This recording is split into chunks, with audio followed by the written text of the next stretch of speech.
श्रीकान्तो मातुलो यस्य जननी सर्वमङ्गलाजिनः शङ्करो देवः तं वन्दे कुञ्जराननम् वाक्कुण्डां नल्लमनमुण्डां मामलराळ्नोक्कुण्डां मेनिनुडङ्गादु पूक्कोण्डु तुप्पार् तिरुमेनि तुम्बिक्कयान् पादं तप्पामल् शार्वार्तमक्कु श्रुतिस्मृतिपुराणानामालयं करुणालयं नमामि भगवत्पादशङ्करं लोकशङ्करम्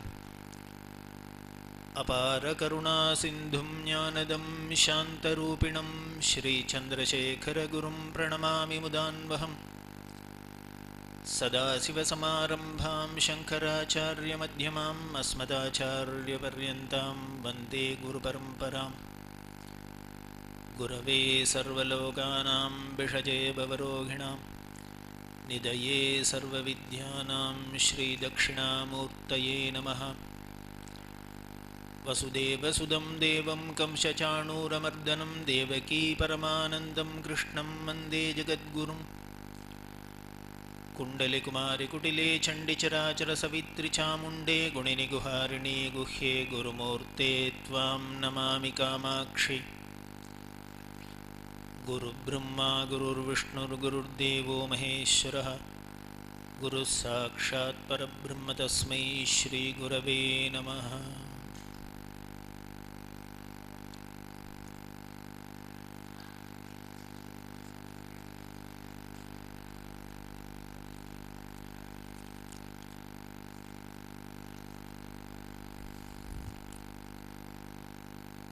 दुर्लभं त्रयमेवैतत् दैवानुग्रहहेतुकं मनुष्यत्वं मुमुक्षुत्वं महापुरुषसंश्रयः।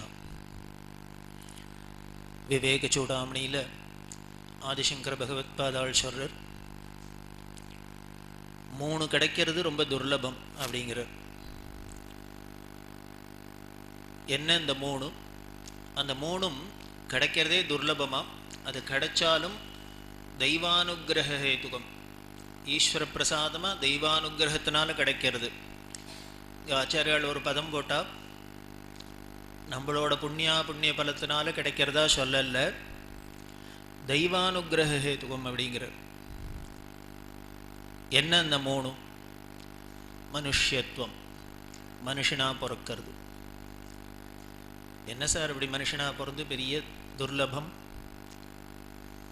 தெய்வானுகிரகத்தில் இப்போ நாம் பிறந்து மனுஷனாக பிறந்து இப்போ என்ன சாதிச்சிட்டோம்? என்ன இப்படி பெருமைப்படுறாப்புல இருக்குது? இன்னும் சொல்லப்போனால் மற்ற ஜீவராசிகள்லாம் தேவையில்லை போல இருக்கு.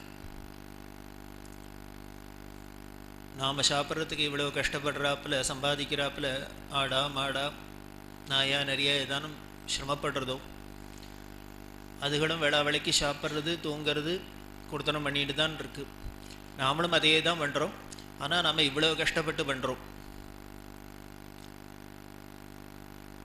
இப்படி இருக்கிற ஒரு ஜென்மாவை போய் துர்லபம்னு சொல்லலாமா? ஏன்னு சொன்னார்னா, நமக்கு இருக்கிறாப்புல டென்ஷன் மற்ற ஜீவராசிகளுக்கு இல்லை, நமக்கு இருக்கிறாப்புல ஸ்ட்ரெஸ் இல்லை, நமக்கு இருக்கிறாப்புல சிரமங்கள் துக்கம் சோகம் இல்லை. இல்லாத இல்லை, நமக்கு இருக்கிற அளவுக்கு இல்லை. ஆனால் ஏன் இது அரிது அரிது அப்படின்னு தமிழில் இன்னும் பதம் ஸ்ட்ராங்காக வேற போட்டிருக்கு. துர்லபம்னு சம்ஸ்கிருதத்தில் சொன்னதை இங்கே என்னென்னா 2 தரம் ஒரு வார்த்தையை இலக்கணப்படி டூப்ளிகேட் பண்ணினா அது n நம்பர் ஆஃப் டைம்ஸ். அரிது அரிது மானிடராய் பிறத்தல் அரிது அப்படின்னா அரிது அப்படின்னு எல்லா ஜீவராசிகளுக்கும் கஷ்டம் இருக்குதான்ப்பா இருக்கும், மனுஷனுக்கும் இருக்கும். ஆனால் தனக்கு இருக்கிற கஷ்டத்தை வழியில் சொல்லி அதுக்கு ஒரு விதாயம் தேடக்கூடிய சௌரியம் மனுஷன்ட்ட மட்டும்தான் இருக்கு. இப்போ நாயை கல்லால் அடித்தோம் அப்படின்னா நாய்க்கு வலிக்கத்தான் வலிக்கும். இதே நம்மளை அடித்தா என்னை அடிச்சுட்டா அப்படின்னு கத்தலாம், அழலாம். இல்லையா ரத்தம் வந்துன்னா போய் ஒரு ஆஸ்பத்திரிக்கு போகலாம். நாயால் பண்ண முடியுமோ? வேறு எந்த ஜீவராசிகளாலையும் பண்ண முடியுமோ? பண்ண முடியாது. இதுதான் பெரிய அனுகிரகம். கஷ்டம் வர்றது பெருசு இல்லை. இந்த வந்த கஷ்டத்தை வெளியில் சொல்லிண்டு ஷேர் பண்ணிண்டு அப்படி பண்ணிக்கிறதுனாலேயே அதுக்கு ஒரு விதாயம் கிடைக்கிறது. இந்த தெருப்பக்கம் மூலமாக கல்லால் அடித்தாடா, இனிமேல் நாளையிலேருந்து அந்த தெருப்பக்கம் போகாதப்பா அப்படின்னு சொல்லக்கூடிய ஒரு சொல்யூஷன் கிடைக்கிறது. அதனால்தான் துர்லபம். எல்லா ஜீவராசிகளை விட உனக்கு கஷ்டம் ஜாஸ்தியாக இருந்தால் கூட இந்த கஷ்டத்தை போக்கிக்கிறதுக்கு என்ன வழி அப்படின்னு ஒன்னால தான் தேடிக்க முடியும். அதனால்தான் துர்லபம். சரி, அந்த கஷ்டத்தை போக்கிக்கிறதுக்கு என்ன வழி அதை சொல்லுங்கோ அப்படின்னா, ஒரே வழி தான், பிறக்காத இருக்கிறது தான். பிறந்ததுனால தானே இத்தனை கஷ்டம் வருது. அப்போ சிம்பிளாக பிறக்காதையே இருந்துட்டீங்கன்னா கஷ்டமே வரப்போகிறது இல்லை அப்படின்னு. ரொம்ப நல்லா இருக்கு சார், அப்படி பிறக்காத இருக்கிறதுக்கு வழி தெரிஞ்சுன்னா நாங்கள் ஏன் பிறந்துட்டு துண்டாட போகிறோம் அப்படி. அந்த பிறக்காத இருக்கிற வழிக்கு ஆசைப்படுறவனுக்கு பேர் முமுக்ஷுன்னு பேர். அதாவது மோட்சத்துக்கு இச்சை உடையவன், ஆசைப்படுறவன். நமக்கு மோட்சம் அப்படின்னாலே என்ன ஒரு பயம் வந்துருத்து அப்படின்னார். என்ன நினச்சிட்டு இருக்கோம், மோட்சம் அப்படின்னா ஏதோ செத்து போனதுக்கு அப்புறம் எங்கேயோ ஏறி ஒரு இடத்துல போய் உட்கார போகிறோம் அப்படிங்கிற ஒரு பிக்சரைஸ் நமக்கு பண்ணி வச்சுட்டா அதனால மோட்சம்னாலே அதெல்லாம் இப்போ வேண்டாம் சார், எல்லாம் 60 வயசுக்கு மேலே சத்சங்கத்துக்கு போனோம் அப்படின்னா இப்போ எதுக்கு 60 வயசுக்கு மேலே, எல்லாம் 60, ஆஃப்டர் 60 ஏகாதசி விரதம் அப்புறம் எல்லாம் 60 வயசுக்கு மேலே அப்படின்னார். இவருக்கு 50 வயசுக்கே டாக்டர் சொல்லிடுறாரு சுகர் வந்து கொடுத்து, அதனால் 3 மணி நேரத்துக்கு ஒரு தரம் நீங்கள் சாப்பிட்டுட்டே இருக்கணும். இப்படி எல்லாம் 60 வயசுக்கு அப்புறம் அப்படின்னு நாம் எங்கேயோ ஏதோ நினச்சிட்டு இருக்கோம். இந்த மோட்சம்னா வேறு ஒன்றும் இல்லை, இதோ இப்போவோ இங்கேயே இருக்கிறதே அடையிறதுக்கு பேர் தான் மோட்சம். அந்த மோட்சம்னா என்ன, ஒன்றும் இல்லை. எது நம்மளோட ஸ்வஸ்வரூபமோ ஆனந்தமான அந்த ஆனந்தோ பிரம்மே திவ்ய ஜானாத். பிரம்மத்தோட லட்சணம் என்ன, வேதம் சொல்றது ஆனந்தந்தான் பிரம்மம். ஆத்மாவோட லட்சணம் என்னன்னு, அந்த ஆனந்தந்தான் ஆத்மாவோட லட்சணம். அப்போ ஆத்மா வேறே இல்லை, பிரம்மம் வேறே இல்லை, ஆனந்தம் வேறே இல்லை. அந்த ஆத்மஸ்வரூபமாக உள்ளுக்குள்ளே ஆனந்தஸ்வரூபமாக இருக்கிறது ஒரு ஆவரணம் மறைச்சின்னு இருக்கு. அக்ஞானம்ங்கிறது மறைச்சின்னு இருக்கு. சூரியன் இருக்குது, அதோட பிரகாசம் குறையில, ஒன்றும் பண்ணல. இப்போ தெரியலையேன்னா இப்போ இருட்டு மூடின்னு இருக்கு, அதனால தெரியல. அதுக்காக சூரியன் போய் எங்கேயான ஒளிஞ்சுட்டு இருக்கா, நல்ல கருப்பு பூசின்னு இருக்கா, இல்லை, அது இருக்கிறபடி தான் இருக்குது. அதை போல் ஆத்மஸ்வரூபம் அந்த ஆனந்தமாக உள்ளே இருக்குது. அந்த ஆனந்தத்தை உள்ளே தெரிய விடாத ஒரு அக்ஞானம்னு ஒரு மாயை நம்மளை மறைச்சுருக்கு. திரோதானகரீஸ்வரி, இதான் அம்பாளோட வேலை. திரோதானம் அப்படின்னு மாயன் மாயன் அப்படிங்கிற இந்த மாயத்தரையால் மூடி இருக்கு. இந்த மாயத்தரையை விலக்கிக்கணும் அப்படின்னு ஆசைப்படுறதான் மோட்சம்னா என்ன, விடுதலை. அப்படின்னா ஏதோ தப்பு பண்ணிட்டோம், ஜெயிலுக்கு போயிட்டோம் அப்படின்னா அந்த ஜெயிலில் கூட தான் வேளா வேலைக்கு சாப்பாடு போடுறா, எல்லாம் பண்ணுறா. அதனால் எந்த அசடானும் இங்கேயே எல்லாம் சௌரியமாக இருக்குது சார், வெளியில் போனால் நான் சம்பாதிச்சு சாப்பிட வேண்டியிருக்கு, இங்கே என்னாமா போட்டுடுறா, இங்கேயே இருந்துடுறேன், ஆயுசு முழுக்களும் இருப்பனும் மாட்டான். என்னதான் அவள் 5 ஸ்டார் ஹோட்டல் மாதிரி ஃபஸ்ட் கிளாஸ் ஜெயில் கொடுத்தா கூட வெளியில் தான் வரணும், ரிலீஸ் ஆகிடணும்னு ஆசைப்பட்றான். அதை போல தான் நமக்கும் பண்ணின புண்ணியத்துக்கு ஏற்றாப்புல இப்படி ஒரு சரீரம்ங்கிற ஜெயிலுக்குள்ளே மாட்டின்னு இருக்கு இந்த ஆத்மா. இதுலேருந்து ரிலீஸ் ஆகணும். இந்த விடுதலை அடையிறதுக்கு பேர் தான் மோட்சம்னு பேர். அந்த விடுதலை எப்படி அடையிறதுன்னு, நாம் இப்படி அடப்பட்டுன்னு இருக்கோம் அப்படிங்கிற அக்ஞானம் போயிடுத்துன்னா தட்சணம் மோட்சம். அதனால் மோட்சங்கிறது கைவல்யம், ஜீவன் முக்தர் அப்படின்லாம் சொல்கிறோம். இங்கேயே இப்பொழுதே அடையிறது. அப்படி இருக்குது, அப்படி இருக்கோங்கிறத நாம் ரெக்கக்னைஸ் பண்ணுறதுக்கு பேர் தான் மோட்சம். அதனால் எங்கேயோ வைகுண்டம் இருக்குது, அங்கே இருக்குது, இங்கே இருக்குது, போய் ஏறி உட்காரணும் அப்படிங்கிற அவசியம் இல்லை. அப்படி இருந்ததுனால் அதில் என்ன ஆபத்து அப்படின்னர், என்றைக்கோ நான் செத்து போனதுக்கப்புறம் எங்கேயோ போய் வைகுண்டத்தில் உட்கார போகிறேன், கைலாசத்தில் உட்கார போகிறேன் அப்படின்னா இன்னி வரைக்கும் என்கிட்ட இல்லைன்னு சொல்லியோ அது. அப்போது நாளைக்கு வந்ததுன்னா நாளைக்கு என்னை விட்டு போனாலும் போகலாம். ஸோ அதனால் எப்போ என்கிட்ட இப்போ இல்லையோ நாளைக்கு வருமோ நிச்சயம் நாளைக்கு அதுக்கு போகிறதுக்கு ஒரு சான்ஸ் இருக்குது. அது பயம். எப்போ வேணால் அந்த பயத்தை கொடுத்துரும். அதனால தான் அத்வைதத்தில் அந்த மோட்சம்ங்கிறது பெருசாக ஒன்றும் நீ பயப்படுறாப்புல ஒன்றும் இல்லை. உன்னோட ஆனந்தத்தை நீ ரியலைஸ் பண்ணணும், அவ்வளோதான். இப்படி நினைக்கிறதுக்கு பேர் தான் முமுக்ஷுன்னு பேர். அதனால் மனுஷனாக பிறந்தாக்க துர்லபம், அந்த மனுஷனாக பிறந்தும் சும்மா சாப்பிட்டு தூங்கிண்டே இருந்தால் அதுக்கு மனுஷனாகவே பிறந்திருக்க வேண்டாம். மனுஷனாக பிறந்தவன் பண்ண வேண்டிய ஒரே காரியம் அப்போ என்னன்னு தெரியறது, இந்த மோட்சத்துக்கு ஆசைப்படணும், முமுட்சுவாக இருக்கணும். சரி, இப்போ ஆசையும் வந்துடுத்தோம், அது என்ன பண்ணினா நான் அப்படி ஆனந்தத்தை அடைவேன் அப்படின்னர். மகாபுருஷ சம்ஸ்ரேத்வம். அதுக்கு யாரான ஒருத்தர் ஹெல்ப் வேண்டிருக்கோ இல்லையோ, ஒருத்தர் வந்து தானே நமக்கு அதை காமிச்சு கொடுக்க வேண்டியிருக்கு. அவர் தான் மகாபுருஷன்னு பேர். அவரைத்தான் சாஸ்திரம் குருன்னு சொல்கிறது, ஆச்சாரியன்னு சொல்கிறது, தேசிகன்னு சொல்கிறது. அந்த குரு தேசிகன் வந்து நமக்கு என்ன பண்ணுறார் மோட்சத்தை அப்படின்னர், ஒரு வார்த்தையினால் உணர்த்துற. நாம் மறந்து போய் இருக்கோம்.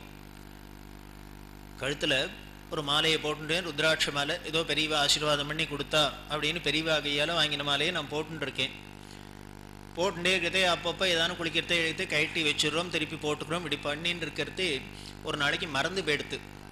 இந்த மாலையை எங்கேயோ வச்சேங்கானோ, எங்கேயோ வச்சேங்கானோ, எங்கேயோ வச்சேங்கானோன்னு தவிக்கிறோம், தவிக்கிறான். பெரியவா கொடுத்த மாலை சார், இனிமேல் திருப்பி கிடைக்காது சார், எங்கேயோ வச்சுட்டேன் சார், அசிட்டத்தனம் பண்ணிட்டேன் சார், இப்படி இவன் சுத்தின்னு இருக்கான். தவிச்சுன்னு இருக்கிறது யாரோ ஒருத்தர் வர்றார். வந்தோடனே என்னப்பா அவனை பார்த்தா ஒரே டென்ஷனாக இருக்குது, என்னாச்சு அப்படிங்க. அது ஏன் சார் கேட்குறேன், பெரியவா கொடுத்த ருத்ராட்ச மாலையை எங்கேயோ தூக்கி வச்சுட்டேன், நானும் தேடுறேன், 2 நாளாக தேடுறேன், கிடைக்கல, எங்கே இருக்குதுன்னு தெரியல அப்படின்னு அழறார். உடனே அவர் சொல்கிறார், அப்படியா அப்படின்ட்டு, கழுத்தில் என்னமோ போட்டுருக்கியே அது ஏது அப்படிங்கிற. பார்த்தா ஐயோ இதைத்தான் தடின்னேன், கழுத்தில் தான் இருக்கா, என்ன போல அசடு உண்டோ அப்படி ஒரு ஞாபகம் வருதி. கழுத்தில் போட்டுருக்கிற மாலையோட பிரஜை கூட இல்லாத இவன் கழுத்தை விட்டுட்டு எல்லா இடமும் தேடி இருக்கான். எப்படி கிடைக்கும், கிடைக்கதான் கிடைக்காது. இப்போ வந்தவர் என்ன சொன்னார், வேற ஏதானே அவர் எங்கே தானே வரவழைச்சு கொடுத்தாரோ, ஒன்றும் பண்ணலை, இதுக்கேப்பா அது என்ன அதானே அப்படின்னர். அதை பார்த்த மாத்திரத்தில் இப்போ ஆனந்தம் வந்துடுத்து. இத்தனை நேரம் துக்கமாக இருந்தது, ஆனந்தம் வந்துடுத்து. இந்த மாலை இவன் கழுத்தில் இருக்கிறதையும் துக்கம் இருந்தது, எதனால, இவனோட ஞாபகம் வருதினால, அஜ்ஞானத்தினால. இப்போ இந்த ஆனந்தம் வந்தது என்ன பண்ணித்து, அதுக்கு மாலை எங்கேருந்தோ வந்து குதிக்கலை, அதுவும் இப்போ அவன் கழுத்திலேயே தான் இருந்தது. இத்தனை நேரம் மாலை என் கழுத்தில் இருக்குங்கிற ஞாபகம் மருதி இருந்தது, நான் ரெக்கக்னைஸ் பண்ணலை, அதனால துக்கமாக இருந்தது. யாரோ ஒருத்தர் வந்து காமிச்சு கொடுத்தார், சுட்டி காமிச்சோன்னு தக்ஷணமே ஆனந்தம் வந்துடுத்து. அதுதான் கைவல்யம் அப்படின்னு இப்பொழுதே இப்பவே அப்படிங்கிறது சாஸ்திரம், வேதம் அப்படிதான் சொல்றது. யாரோ ஒருத்தர் வந்து காமிக்கிறார் இல்லையா, அது என்னதுப்பா இதானே அப்படின்னு சொல்றாரே, அவருக்கு பேர் குரு. இந்த ஆனந்தத்தை அடையிறதுக்கு அவர் வேற ஒன்றும் பண்ணலை. அதை எப்படி சொல்றான்னு மகா வாக்கியமாக சொல்றார், தத்துவமசி அப்படிங்கிற, நீ தானப்பா அது.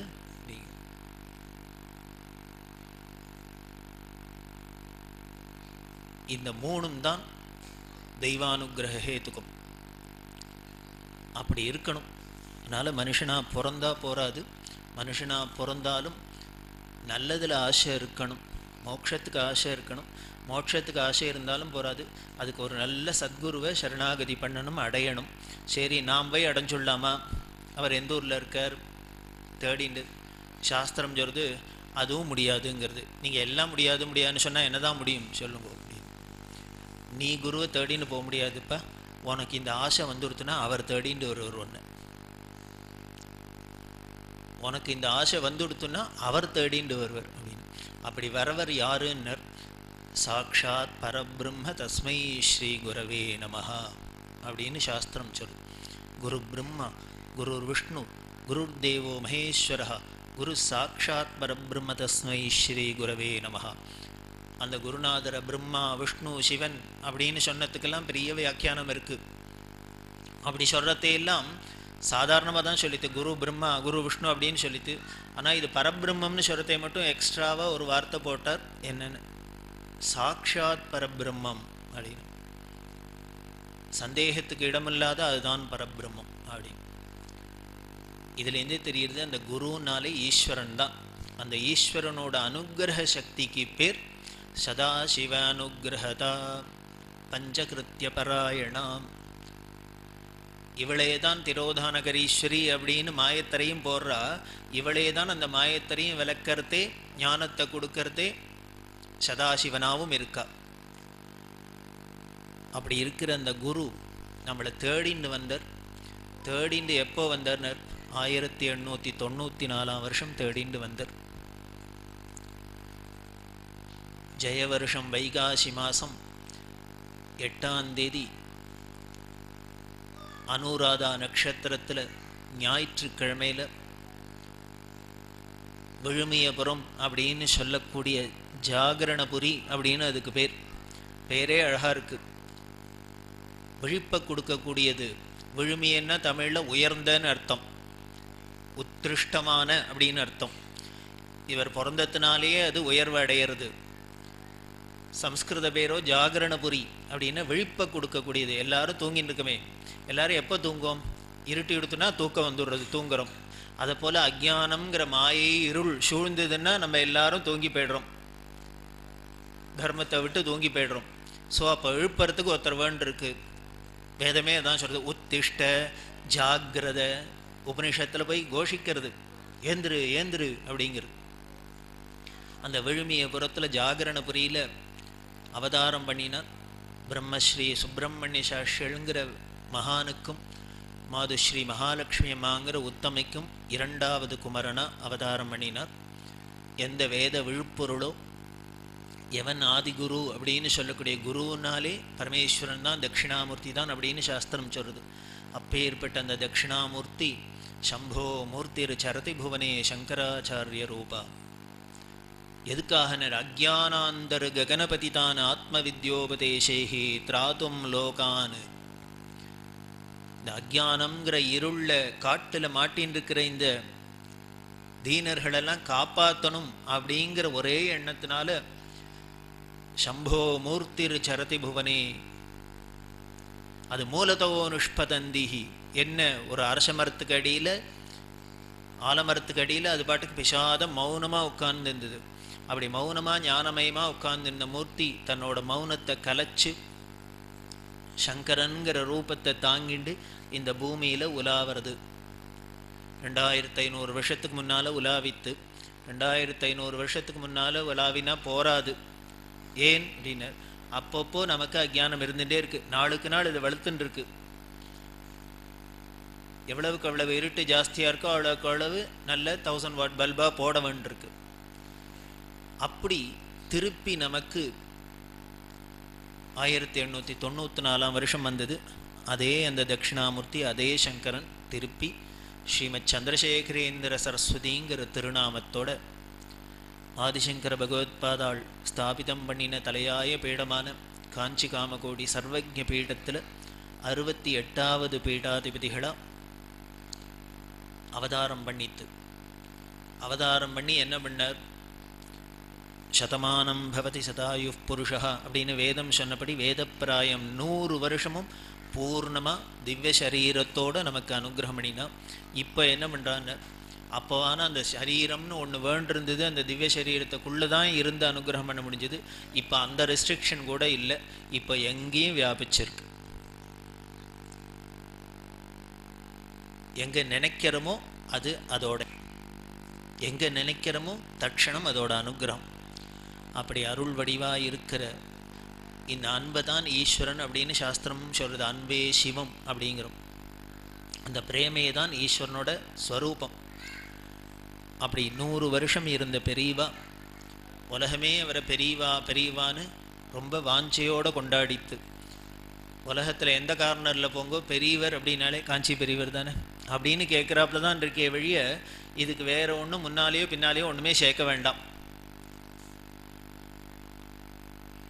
ஏன்னா இருக்கிறதுலே பெருசுன்னா ஈஸ்வரனை விட பெருசு ஏதானு உண்டோ, பிரம்மத்தை விட பெருசு ஏதானு உண்டோ, அதுக்கப்புறம் வேறு என்ன வேணும் முன்னால் சேர்க்கணும். அதனால் பெரியவா அப்படின்னாலே அவருக்கு தான், பரமேஸ்வரனுக்கு தான் அந்த நாமாவை சொல்லியிருக்கு. மகதே தேவா எனமஹா. இந்த மகான்கிற வார்த்தைக்கு நேர் தமிழ் வார்த்தை பெரியவர் அப்படின்னு. அந்த பெரியவர்ங்கிற பேருக்கு பொருத்தமாக அவர் இருந்தாரா அப்படின்னு வேற என்ன பண்ணுறது? அவர் இருந்ததுக்கு இதை விட வேறு வார்த்தை இல்லை, அதனால பெரியவர்னு சொல்கிறோம். அதை விட இன்னும் பெருசாக பொருத்தமாக ஏதாவது வார்த்தை இருந்தால் சொல்லலாம். அது இல்லாததுனால இந்த வார்த்தையிலேயே நாம் குறிப்பிடுறோம். அப்படி இருக்கிற பெரியவா பிரேமஸ்வரூபம் அப்படின்னு, அன்பு ஸ்வரூபம் அப்படின்னும், அந்த அன்புக்கு ஆட்படாதவாளே இல்லை. நமக்கு வேணுமோ வேண்டாமோ, அவர்கிட்ட பக்தி பண்ணுறோமோ பக்தி பண்ணலையோ, கேட்குறோமோ கேட்கலையோ, எப்பொழுதும் அதோட அன்பு நமக்கு பொழிஞ்சுட்டே தான் இருக்கு. அப்படி இந்த அன்பு எப்படி இல்லாம் பக்தாளுக்கு ஆனந்தத்தை கொடுக்கறது அப்படிங்கிற ஒரு சில நிகழ்ச்சிகளை நாம் பார்க்க போகிறோம். மகான் அப்பைய தீட்சிதர் பரம்பரையில் வந்தவர் ராமகிருஷ்ண தீட்சிதர் அப்படின்னு இன்னமும் மடத்தில் கைங்கரியம் பண்ணிட்டு இருக்கார். அடையப்பலம் அப்பைய தீட்சிதரோட பரம்பரையை சேர்ந்தவர். அப்பைய தீட்சிதருக்கு வேலூர் ராஜா சின்னபொம்மன் அப்படிங்கிற ராஜா கனகாபிஷேகம் பண்ணினான். தீட்சிதர்கிட்ட அசாத்திய பக்தி அவனுக்கு. கனகாபிஷேகம் பண்ணினான். இந்த கனகாபிஷேகம் பண்ணின ஸ்வர்ணத்தை அத்தனையும் தீட்சிதர் என்ன பண்ணார், தனக்குன்னோ தன் குடும்பத்துக்குன்னோ அதில் ஒரு குந்துமணி எடுத்துக்கல. இந்த கனகாபிஷேக ஸ்வர்ணத்தை வச்சுண்டு அவரோட ஊரான அடையபலத்தில் சிவங்கோவிலும் பெருமாள் கோவிலும் கட்டினர். 2 கோவில் கட்டினர். அது தீட்சிதர் பரம்பரையிலேருந்து அந்த கோவில் இருந்துருக்கு. 1960ஆம் வருஷ வாக்கில் அந்த கோவில் ஜீர்ணோத்தாரணம் பண்ணி திருப்பி கும்பாபிஷேகம் பண்ணும் அப்படின்னு இந்த ஊர்க்காரெல்லாம் ஒரு கமிட்டி போட்டு எல்லாம் பண்ணினான். இந்த தீட்சிதர் பரம்பரையில் வந்தவர் இவரும் அந்த ஊர்க்காரராக இருக்கிறதுனால ராமகிருஷ்ண தீட்சிதர் இந்த கமிட்டியில் இருந்தார். எல்லாருமே வந்து பெரியவாள்கிட்ட சொன்னான், பெரியவா தான் அனுகிரகம் பண்ணணும். இந்த காலம் மாதிரிலாம் இல்லை. ஒரு விஷயம் நினச்சா இனிமேல் ராதா கல்யாணம் பண்ணணுமா, கும்பாபிஷேகம் பண்ணணுமா, இது பண்ணுமா அதை பண்ணணுமான்னா ஒன்றும் இல்லை. ஒரு இன்டர்நெட்டில் போட்டோம்னா உடனே டாலர் கணக்கில் வந்து குமிஞ்சிடும், ஜாம்னு பண்ணிடலாம். ஆனால் ஒரு 50 வருஷம் 60 வருஷத்துக்கு முன்னாலெல்லாம் ஒவ்வொரு காரியத்துக்கும் இவா இனிமேல் வீடு வீடாக அலைஞ்சு காரியம் பண்ணுறதுக்குள்ள அவ்வளவு சிரமப்பட்டு பண்ணுறாப்புல இருக்கும். அப்படி இருந்த காலம் பெரியவாள்கிட்ட வந்து பெரியவா அனுகிரகத்தில் வசூலானும் கோவில் கும்பாபிஷேகமானும் அப்படின்னு பெரியவா அனுகிரகம் பண்ணிட்டு எல்லாரும் போயாச்சு. அப்புறம் ராமகிருஷ்ணனை கூப்பிடுன்னா தீட்சிதர் வந்தார். அது சரி, என்னை எப்படி வசூல் பண்ண போகிற உங்கள் தீட்சிதர் கட்டின கோவிலுக்கு அப்படின்னா, இல்லை பத்திரிக்கை போட்டிருக்கு, இப்படி வாயா தான் எல்லாத்தையும் போய் சொல்லி தான் வாங்கணும் அப்படின்னா, வீடு வீடாக போய் கேட்பையோ அப்படின்னா, வீடு வீடாக தான் போய் கேட்கணும். பெரியவா அவர் எப்படி அந்த கோவில் கட்டினார் தெரியுமோ அப்படின்னா, இருக்குது கிரந்தத்திலேயே இருக்குது, அவருக்கு ராஜா பண்ணின கனகாபிஷேகத்தினால கட்டினது அப்படின்னா. அப்படி ராஜா பண்ணின கனகாபிஷேகத்தினால கட்டின கோவில், அந்த கோவிலுக்கு கும்பாபிஷேகம் பண்ணுறதுக்கு நீ இப்போ வீடு வீடாக போய் பிச்சை எடுப்பியான்னா, யாச்சகம் பண்ணுவியான்னா. தீட்சிதருக்கு புரியல. அப்பயே தீட்சிதருக்கு ராஜா கனகாபிஷேகம் பண்ணா, இப்போ இனிமேல் கும்பாபிஷேகம் யாரானும் இந்த கனகாபிஷேகம் பண்ணுவாளா, பின்ன வீடு வீடாக போய் கேட்காத என்ன பண்ணுறது?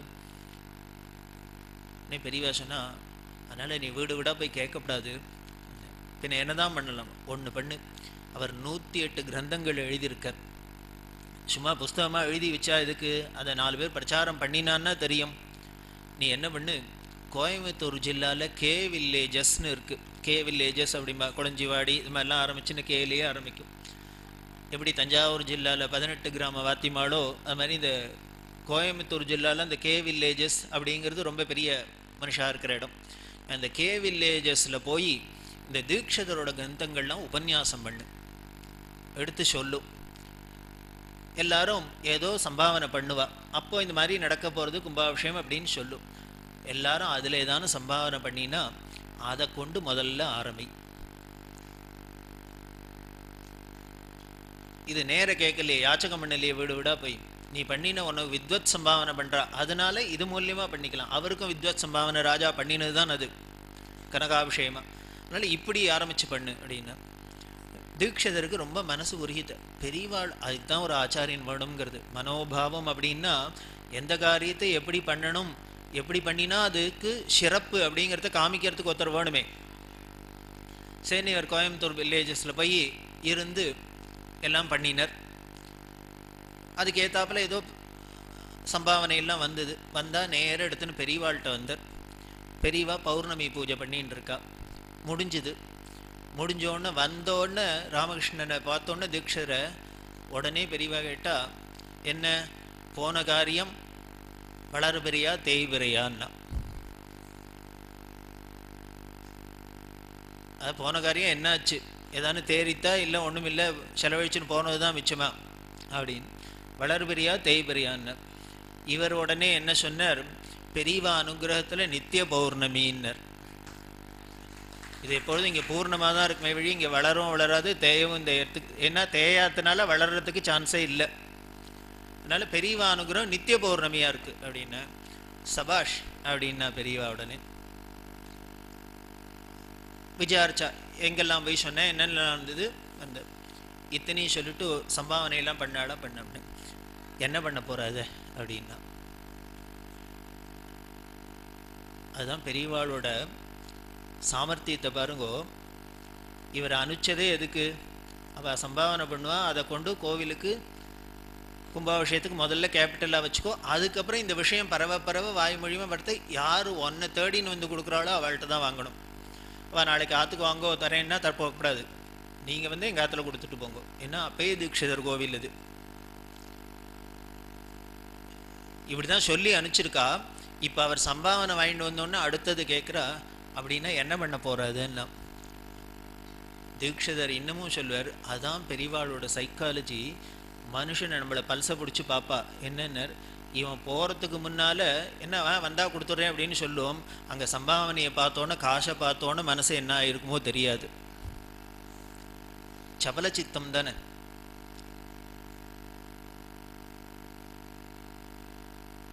அதனால இங்கே ஆழம் பார்க்குறா பெரியவா. அதனால அது என்ன பண்ண போகிற அப்படின்னு. என்ன பண்ண போகிறேன்னா பெரியவா என்ன சொன்னாலோ அதை பண்ண போகிறேன் அப்படின்னு. அப்போ அத்தனையும் சிவார்ப்பணம் அப்படின்னு. ஆமாம், எல்லாம் சிவார்ப்பணம், அப்படியே பாதத்தில் வைக்கிறேன். இன்னமே கிடுகிடுன்னு சேரணும், பெரியவா அனுகிரகம் பண்ணணும்னு. பெரியவாளுக்கு பரம சந்தோஷம். அப்படியே புலகாங்கி அடைஞ்சு, இப்படி ஒரு சிவகைங்கரியம் பண்ணியிருக்க, இப்படி சிவார்ப்பணம் பண்ணியிருக்க, உனக்கு நான் என்ன கொடுப்பேன் அப்படின்னா. உனக்கு நான் என்ன கொடுப்பேன் அப்படின்னு. என்ன கொடுக்கணும், நான் என்ன கொடுப்பேன்னு நீங்கள் தவிக்கிறேளே, அந்த அனுகிரகமே போகும். உடனே என்ன பண்ணா, நீ சிவகைங்கரியம் பண்ணியிருக்க, உனக்கு அதுக்கேத்தாப்புல ஏதானு கொடுக்கணும் அப்படின்ட்டு மெனக்கெட்டு தேடி ஒரு ருத்ராட்சம் தான் போட்டுருந்தது. என்ன பண்ணுவா, இந்த அப்பப்போ இருந்து எடுத்துனா தன்னோட அந்த வீதி மெடல்லையே அதை போட்டு வச்சிருப்பா. இது மாதிரி யாரானு வேணும்னு கேட்டால் ருத்ராட்சம் இதுலேருந்து ஒன்று எடுத்து கொடுப்பா. அதுலேருந்து ஒரு ருத்ராட்சத்தை எடுத்தா. இவற்றை வச்சு, நீ சிவகைங்கரியம் பண்ணினதுக்கு என்னால் இதான் முடியும், இதை வச்சுக்கோ அப்படின்னா. அவருக்கு ஒரே தாங்கல தீட்சிதருக்கு ஆனந்தம். உடனே பெரியவா அதை கொடுத்துட்டு என்ன பண்ணினா, பொதுவாகவே ஒத்த ருத்ராட்சமாக இருந்தால் கழுத்தில் கட்டி கண்ட ருத்ராட்சமாக போட்டுக்கிறது தான் சம்பிரதாயம். நீ என்ன பண்ணு, அதை சேப்பு கயத்தில் கட்டி வலது கையில் கட்டிக்கோன்னா. இவருக்கு ஆச்சரியமாக இருந்தது. இதை கொடுத்துட்டு என்ன பண்ணுன்னு சொல்கிறார். அதுக்கப்புறம் எங்கே போட்டுக்கணுங்கிறதையும் சொல்லிவிட்டாவா. சரி பெரியவா சொல்கிறபடியே பண்ணிக்கிறேன்னு கையில் போட்டுட்டாச்சு. இது 1960 நடந்த சீன், அவ்வளோதான், அத்தோட ஓவர். அன்னிலேருந்து இன்னி வரைக்கும் அவர் கையில் அந்த ருத்ராட்சம் இருக்குது. எதுக்காக இந்த ருத்ராட்சத்தை கையில் வலது கையில் கட்டிக்கோன்னு பெரியவா சொல்லணும், அதுக்கு ஆன்சர் அதுக்கப்புறம் 18 வருஷம் கழிச்சு தான் தெரிய போகிறது.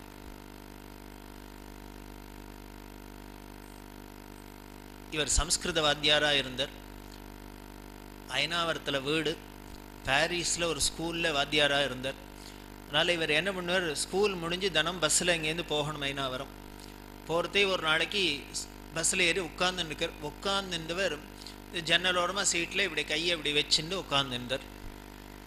அசதி, தூங்கி போயிட்டார். பஸ்ஸு கிளம்பிடுத்து, தூங்கி போயிட்டார். டிக்கெட் வாங்கினா தூங்கி போயிட்டார். திடீர்னு முழிச்சுட்டார். எங்கன்னா ஆஸ்பத்திரியில் கிடக்கார் பெட்டில். என்ன ஆகிடுத்து, இவர் போன பஸ்ஸு ஆக்சிடெண்ட் ஆகிடுத்து. அப்படி போகிறதே எய்த்தாப்பில் பக்கத்தில் இப்படி குறுக்க கிராஸில் வர ரோட்லேருந்து ஒரு வேகமாக ஒரு லாரி வந்தது.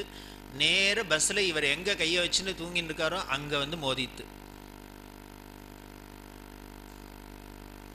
இந்த கை போயிடுத்து, வலது கை. ஏன்னா இப்படின்னா வச்சுன்னு தூங்கின்னு இருக்கார், இந்த கை போச்சு.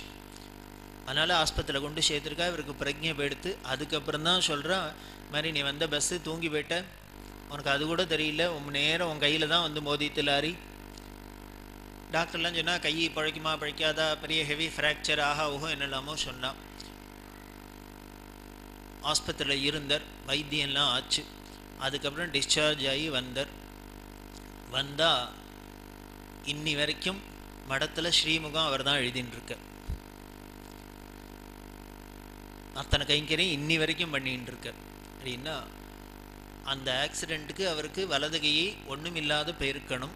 ஆனால் அதுக்கப்புறம் தான் தீட்சிதர் சொல்லுவார், அப்பான்னு ஸ்கூலுக்கு போயிட்டு பார்ட் டைமாக தான் கைங்கரியம் பண்ணியிருந்தேன், அதுக்கப்புறம் என்ன ஆச்சுன்னா ஃபுல் டைமாக கைங்கரியம் பண்ணுறாப்புல ஆயிடுது. அதை ராமகிருஷ்ண தீட்சிதர் சொல்ற, எனக்கு 18 வருஷத்துக்கு அப்புறம் இந்த கைக்கு ஆபத்து வரப்போகிறது அப்படிங்கிறதுனால அந்த சிவகைங்கரியம் பண்ணின கை வீண் போயிடப்படாது, சுவாதீனம் இல்லாத போயிடப்படாதுன்னு கருணாமூர்த்தி ஆன்டிசிபேட்டரி பெயில் மாதிரி 18 வருஷத்துக்கு முன்னாலே ருத்ராட்சத்தை கொடுத்து வலது கையில் கட்டிக்கோன்னு. அந்த ருத்ராட்சம் கை உடஞ்சிருக்கு, ருத்ராட்சம் உடையில. அதுதான் வேடிக்கை.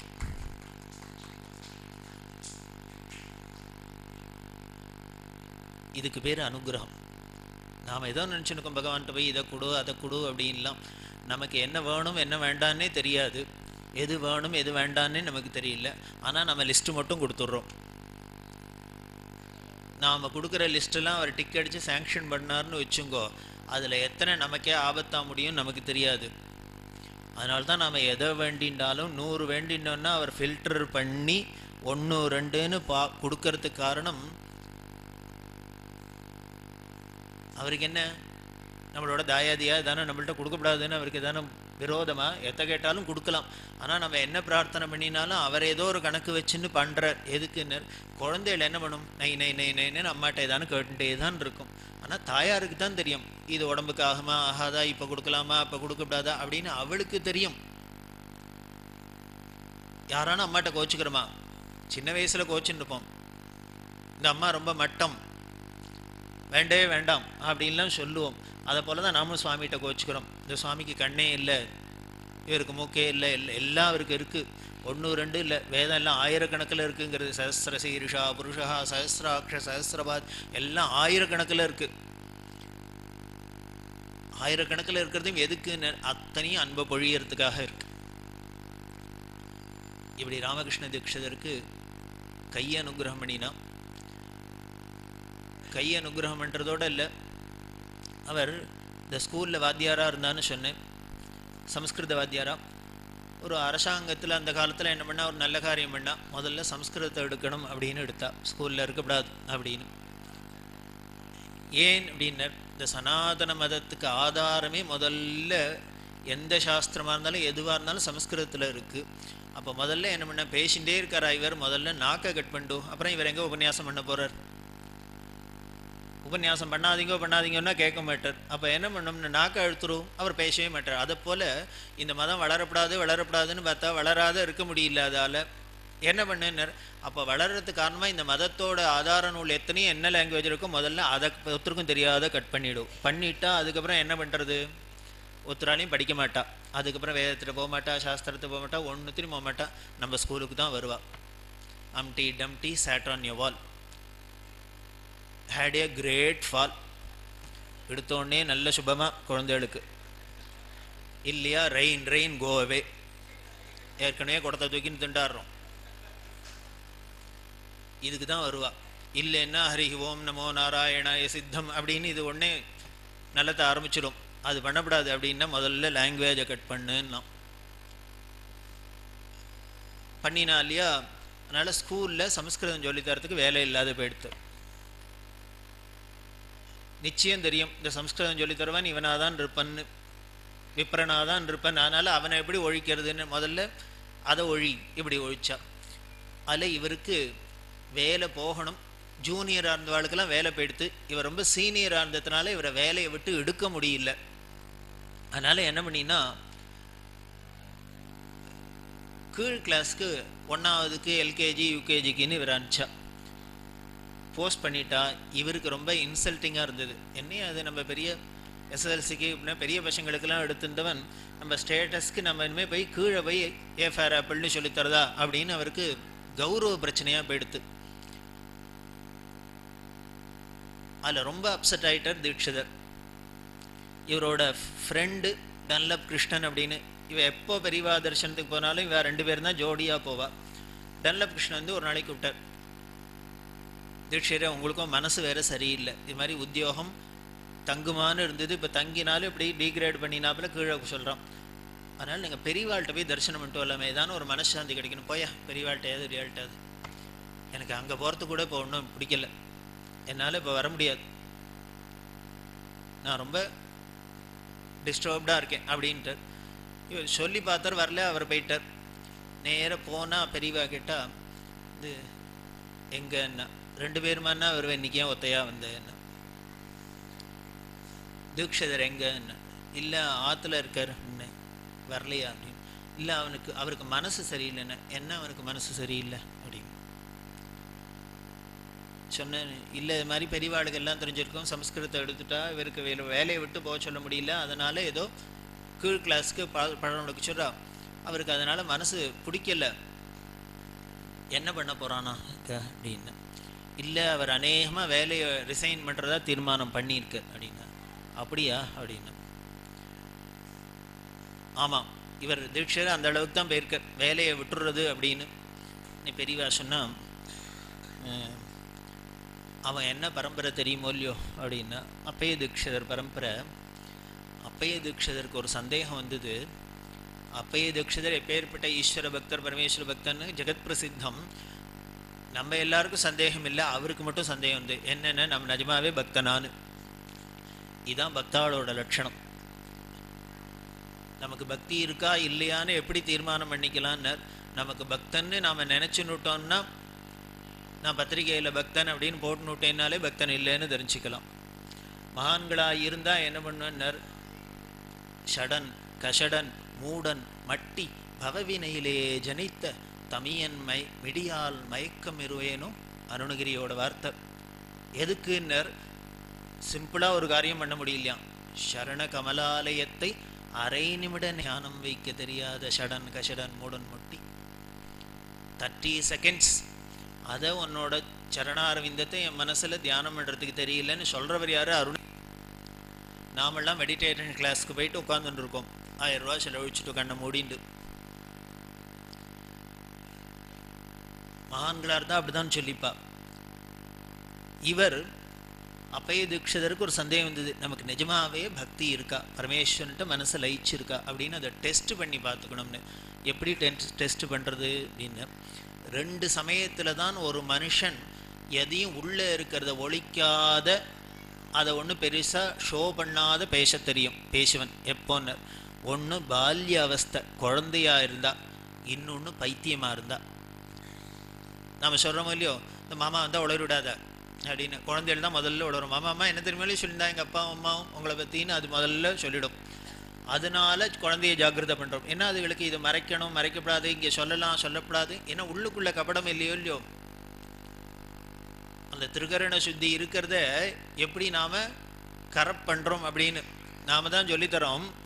அப்பா வந்தானே இல்லைன்னு சொல்லு மாமாட்ட ஃபோனில் அப்படின்னு சொல்லிவிட்டு, அப்புறம் நாளைக்கு அங்கே எங்கேன்னு காலேஜுக்கு போகிறேன்ட்டு எங்கேயானு போச்சுன்னா இல்லைன்னு சொல்லுன்னு ஃப்ரெண்டுகிட்ட விட்டு சொன்னாக்க அப்போ கோவம் வருது. இந்த குழந்தைகளுக்கு மறைக்க தெரியாது. அதனால் குழந்தை அவஸ்தையில் இருந்தால் நாம் உள்ளுக்குள்ளே என்ன இருக்கோ அதை வெளியில் அப்படியே எக்ஸ்ப்ரெஸ் பண்ணுவோம். அதே போல் பைத்தியத்துக்கும் மறைக்க தெரியாது, அங்கேயும் கல்மஷம் இல்லாததுனால அதுக்கும் மறைக்க தெரியாது. இப்போ தீட்சிதருக்கு இந்த 2 அவஸ்தைக்குள்ளே ஏதானும் ஒன்றுல நம்ம இருந்து நமக்கு அப்போ சிவசிவான்னு சொல்கிறோமா அப்படின்னு பக்தி பண்ணுறோமான்னு பார்த்துக்கணும், டெஸ்ட் பண்ணோம்னு தோணித்தான். இன்னுமே இவர் 50 வயசுக்கு மேலே எப்படி குழந்தையாக போக முடியும்? ஸோ அதுக்கு சான்ஸு இல்லை. ஸோ 2வது சாய்ஸு பைத்தியம்தான். அதனால் அவர் என்ன பண்ணினார், மகாமேத ஆயகலைகள் 64லேயும் வல்லவர். அதனால் இவர் ஆயுர்வேதப்படி பார்த்தார். இந்த ஊமத்தங்கா அப்படின்னு ஒன்று இருக்குது, இந்த ஊமத்தையை சாப்பிட்டாக்க பைத்தியம் முடிச்சிடும். அதனால் சிஷ்யாள்கிட்டலாம் சொன்னார், நான் அந்த ஊமத்தையை அரைச்சி சாப்பிட போகிறேன், அதனால் எனக்கு பைத்தியம் முடிச்சிடும். அப்படி பைத்தியம் முடித்தா என்ன பண்ணும், வாய் ஓயாத உளறிண்டே இருக்கும். பைத்தியங்கள் சும்மாவும் இருக்காது, லொடனே ஏதானும் உளறிண்டே இருக்கும்.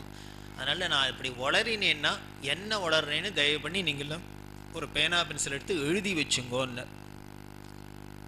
சரி, இவர் எத்தனை நாளைக்கு பைத்தியமாக இருப்பார்? குரு ஒரு வழியாக பைத்தியமாகவே ஆயிட்டாக்க அதுக்கப்புறம் நம்ம எழுதினத்தை என்ன பண்ணுறது? இவர் என்ன பண்ணார், இதுக்கு மாற்று இவருக்கு தெரியும். அந்த வைத்தியத்தில் இப்படி பைத்தியம் முடிச்சுட்டுதுன்னா அதுக்கு என்ன பண்ணினா தெளியும் அப்படிங்கிறத இதை மட்டும் சிஷ்யாளுக்கு உபதேசம் பண்ணினர். ஒரு வாரம் நான் அப்படி இருக்கேன், அந்த ஒரு வாரத்துக்கு அப்புறம் நீங்கள் இந்த மருந்தை கொடுங்கோ, பழையபடி எனக்கு சுவாதீனம் வந்துடும் அப்படின்லாம் ஏற்பாடு பண்ணிவிட்டு இவர் இந்த விஷப்பரீட்சைக்கு இறங்கிவிட்டார். இவர் ஊமத்தங்காயை அரைச்சி சாப்பிட்டார், பைத்தியம் முடிச்சு கொடுத்து வளர ஆரம்பித்தார். அவளும் எல்லாம் விடாத எழுதிண்டா. அப்புறம் ஒரு வாரம் கழித்து அவருக்கு மருந்து கொடுத்தா, மாற்று மருந்து கொடுத்தா, தெளிஞ்சு கொடுத்து. தெளிஞ்சோன்னு கேட்டார், நான் ஒரு வாரம் என்ன பண்ணினேன், அதை எழுதியிருக்கேடா, வச்சுருக்கேன், கொண்டு வாங்கன்னு பார்த்தா 50 ஸ்லோகம். என்னென்ன உன்மத்த பஞ்சாசத்து அப்படின்னு பேர். உன்மத்தன்னா பைத்தியம் இல்லையோ, பைத்தியன் உளறின 50 ஸ்லோகம். அது என்னென்ன பரமேஸ்வரனை அப்படி வர்ணிச்சிருக்கார். அவர் சுவாதீனத்தோடு இருக்கிறதே அப்படி வர்ணிச்சிருக்க மாட்டாரோ, இந்த உன்மத்த பஞ்சாசத்தில் பரமேஸ்வரனை அப்படி உருகி இருக்கார். இதை பார்த்தோன்னே தீட்சிதருக்கு அவ்வளோ சந்தோஷமாக இருந்தது. அப்பா, இந்த பைத்தியத்தில் கூட நமக்கு பரமேஸ்வரன் ஞாபகம் தானே இருக்கு அப்படின்னு. இந்த கதையை பெரியவா சொன்னான். அப்பேற்பட்டவர் பரம்பரையில் வந்தவன். அப்போ கூட அவருக்கு முதல் சாய்ஸ் என்ன பண்ணினார், தனக்கு பக்தி இருக்கான்னு பார்க்கறதுக்கு குழந்தைய ஆகணும்னு பார்த்தார். குழந்தைய ஆக முடியலன்னு பைத்தியமானார். அப்பேற்பட்ட அந்த தீட்சிதரே ஆசைப்பட்டது குழந்தைகளா இருக்கணும்னு. அது அவருக்கு சான்ஸ் கிடைக்கல. அந்த பரம்பரையில் வந்து அவனுக்கு கிடைச்சிருக்கு, ராமகிருஷ்ணனுக்கு. இத்தனை வயசுக்கு அப்புறம் குழந்தைகளா உட்காந்துட்டு பாடம் சொல்லித்தர பாக்கியம். அவன் அதை விட போறானான்னு கேளுன்னா, இதை போய் சொல்லு, நான் சொன்னதை அப்படியே போய் சொல்லு. உங்கள் தீட்சிதருக்கு கிடைக்காத பாக்கியம் குழந்தைகளா பழக. அந்த குழந்தைகளோட பழகினா என்ன ஆகிடும்னார், நம்மள அறியாத நாமளும் குழந்தைகளா போயிடுவோம்.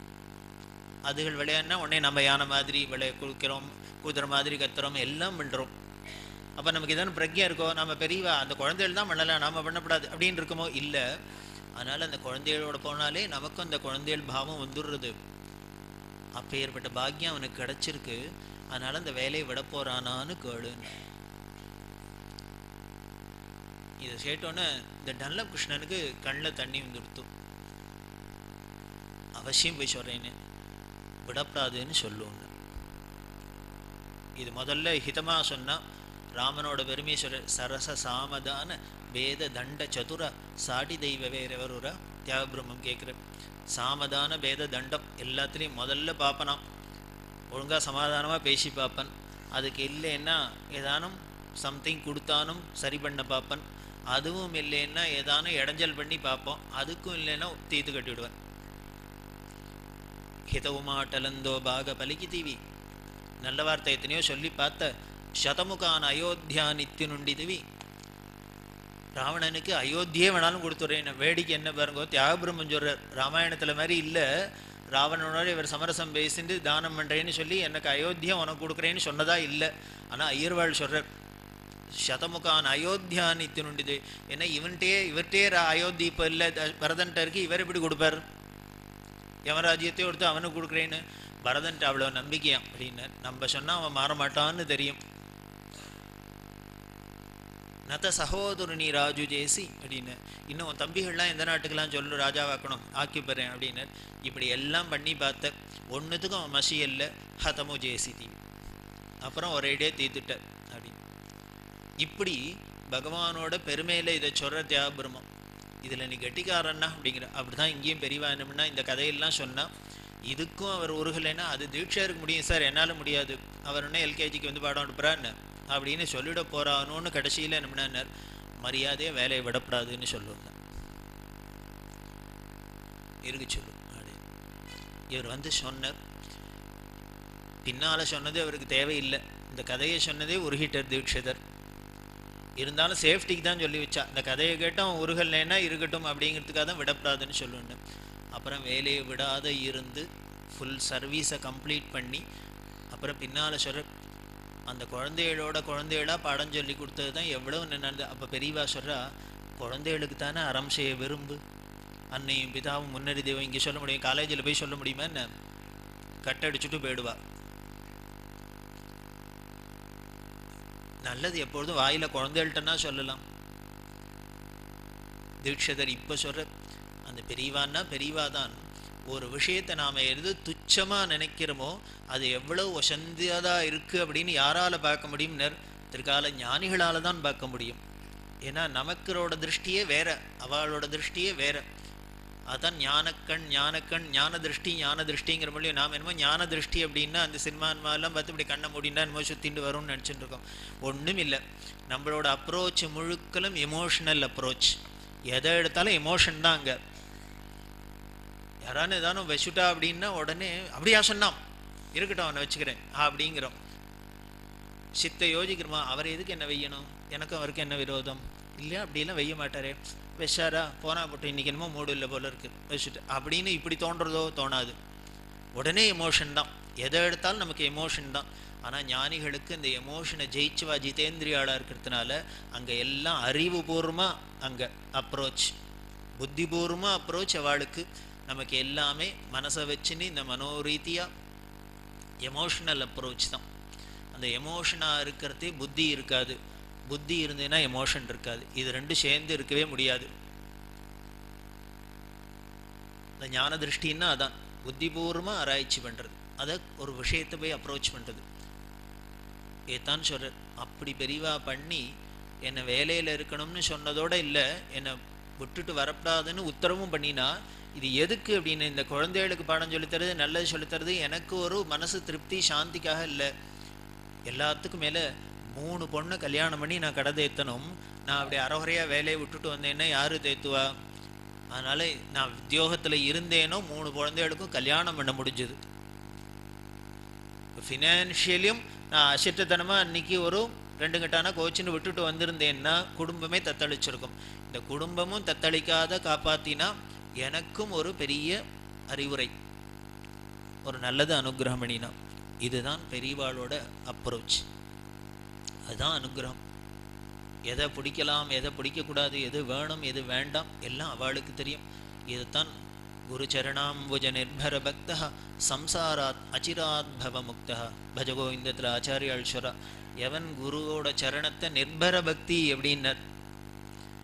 குரு சரணத்தில் ஆதிசங்கர பகவத்பாதாளை போல வார்த்தையை பொறுக்கி எடுத்து யாராலையானு போட முடியுமா என்ன? அதில் என்ன பண்ணார், குருவோட சரணத்தில் அச்சஞ்சல பக்தி அப்படின்னா சொல்லணும். இங்கே நிர்பர பக்தி அப்படிங்கிற, நிர்பரன் அப்படின்னா வேற ஒன்றும் இல்லை, பாரம் சுமக்காதவன் அர்த்தம், ஃப்ரீயாக இருக்கிறவன் அர்த்தம். என்ன அப்படின்னர், அப்போ தன்னோட பாரத்தை முழுக்கலும் அங்கே போடுறவன், காலில் போட்டுருவன், அவரோட காலில் போட்டுற வேண்டியது. மற்ற மதங்கள்லாம் குடிச்சாரா, வருத்தம் பட்டு பாரம் சுமக்கிறீர்கள் இங்கே வாங்கோ உங்களுக்கு எல்லாம் புகலிடம் தரேன்னா என்ன பண்ணோம், இந்த நிர்பர பக்தி தான். நம்மளோட ஒரீஸ் முழுக்களும் அங்கே போட்டுடுறது. அப்படி போட்டுட்டா என்னென்ன, முதல்ல எனக்கு பக்தி பண்ணுறதுக்கு டைம் கிடைக்கிறது. நமக்கு அதனால தானே இப்போ டைம் இல்லை. என்ன சார் ராதா கல்யாணம் நடக்கிறது வரப்படாதானே? வரலாம் தான் சார், ஆற்றை விட்டுட்டு வர முடியல, நன்னா தான் இருக்குது, எல்லாம் சம்சாரம் இழுக்கிறது, சித்த போகலான்னா போக முடியல, நான் இல்லைன்னா ஒரு நிமிஷம் வீடு நின்று போயிடும் அப்படின்ல நாம் இவராகவே ஏதோ இவர் இல்லைன்னா அஸ்தமிச்சு போயிடுறாப்புல நினச்சின்னு இருக்கார். ஆனால் அங்கே மாமிகிட்ட போய் கேட்டால் அவ என்ன தெரியுமா சொல்கிறா, இத்தனை நடக்கிற இந்த கிழமை அலையப்படா போகப்படாத சித்த இங்கேயே உட்காந்து கழுத்தாக இருக்கிறது. இவர் தான் நினச்சின்னு இருக்கார், இவர் இல்லைன்னா ஆமே நின்று போயிடும், இல்லைமே எல்லாம் அஸ்தமிச்சு போயிடும்னு. ஆனால் உலகத்தில் அப்படி இல்லை. நாம் எப்படி தானே இருக்கோம், ஆஃபீஸில் ஒரு 2 நாளைக்கு நான் இல்லைன்னா முடியவே முடியாது சார். நீ அப்புறம் 60 வயசு ரிட்டையர் ஆனோன்னா என்ன பண்ண போகிறேன், இழுத்துன்னு முடின்னு வர போகிறேளா கம்பெனியை? இல்லையே. என்ன பண்ணுறேன்னு அன்றைக்கே பெரிய மாலையாக போட்டு திரும்பி வந்துட போகிறேன்னு வரைக்கும் கொண்டு விட்டுட்டு போயிடுறான். நான் கதவை பூட்டி சாவி எடுத்துன்னு போகல. உலகம் அப்படிதான் இருக்குது. அதனால் நம்ம இல்லாதனால ஒன்றும் நின்றுடாது. இன்னும் சொல்ல போனாக்க நம்ம இல்லைன்னா இன்னும் சௌக்கியமாகவே நடக்கும். இப்படி மனோபாவத்தை வச்சுக்கிறதுக்கு, இதை புரிஞ்சுக்கிறதுக்கு பேர் தான் நிர்பர பக்தின்னு. நிர்பர பக்தின்னா உடனே ஆற்றுல இருக்கிற சாமான்லாம் கொண்டு படத்தில் கொண்டு போடுறதுன்னு அர்த்தம் இல்லை. நான் ஒரு பெரிய பாரத்தைனா சுமந்துன்னு இருக்கோம். இந்த நான்கிற பாரத்தை சுமந்ததுனால அதுக்கு இன்னும் இல்லாமல் கண்ணு மூக்கெல்லாம் வச்சு இதை பண்ணணும் அதை பண்ணணும் இதை பண்ணலாம் இல்லைன்னா சரியாக வராது இத்தனையும் நினச்சிட்டு விடுறோம். இது அத்தனைக்கும் மூலமாக இருக்கிற பெரிய பாரமான இந்த நானை தூக்கி அவர்கிட்ட போட்டுறது. அருணகிரி பாரு, நீ வேறெனாது இருக்க நான் வேறெனாது இருக்க, நீ என்ன அனுகிரகம் பண்ணணும் இதைத்தான் பண்ணணும்னு. நீ இனிமேல் முருகன்னு தங்கியோ உட்காந்துருக்கேன், நான் இனிமேல் அருணகிரின்னு இங்கே உட்காந்துருக்கேன், நான் உன்னை பாடுவேன், நீ என்னை கேட்ப தலையாட்டுவேன், இந்த பிஸ்னஸே விடாது. நீ வேறனாதிருக்க நான் வேறனாதிருக்க, அவ்வளோதான். அந்த துவைதத்தை போக்கிட்டு ரெண்டுன்னு வந்துடுத்துனாலே டேஞ்சர். பாலிடிக்ஸ் தான் வரும். இவர் சொன்னதை அவர் கேட்க மாட்டார், அவர் சொன்னதை இவர் கேட்க மாட்டார், இன்னைக்கு கேட்டாலும் நாளைக்கு கேட்க மாட்டார். இப்படி கேட்டுட்டே இருந்தாலும் மூணாவதாக எவனானு வந்து நீ என்ன அசடு மாதிரி அவர் சொன்னதுக்கெல்லாம் தலையாட்டின்னு இருக்கேன். இந்த வம்பே வேண்டாம், அதனால ஏகமாக போயிடட்டும். இதான முக்கியம். இதுதான் நிர்பர பக்தி. அப்படி அந்த பாவத்தை விட்டு நிர்பர பக்தி பண்ணுறது தான். கார்த்தால பாடினா ஞானானந்த சுவாமிகள் கீர்த்தனத்தில் நீ வேறனாதான் இருக்கணும், நான் வேற, அந்த அருணகிரிய வார்த்தையை அப்படியே டூப்ளிகேட் பண்ணினாப்பில் இந்த பாட்டு இருந்தது. தான் தான்கிறது இருக்கிறதுனால தான் புரியல. அப்படி பக்தி பண்ணினாக்க தானே நம்மளோட பொறுப்பு முழுக்கலாம் அவர் சுமக்கிற. இப்போ இனிமே ராமகிருஷ்ண தீட்சருக்கு 3 பொண்ணுக்கு கல்யாணம் பண்ணினா என்ன, பண்ணலைன்னா என்ன, அவர் உத்தியோகம் பார்த்தா என்ன, பார்க்கலன்னா இல்லை, எதுக்கு பெரியவா கவலைப்படணும் அப்படின்னு.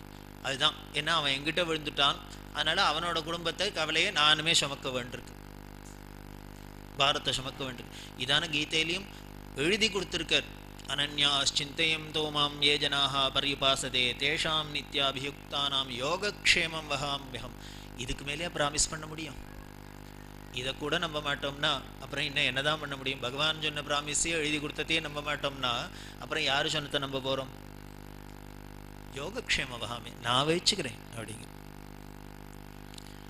அப்படி பெரியவா இருந்திருக்கா. பெரியவா உட்காந்துட்டு ஜபம் பண்ணிட்டு இருக்கா.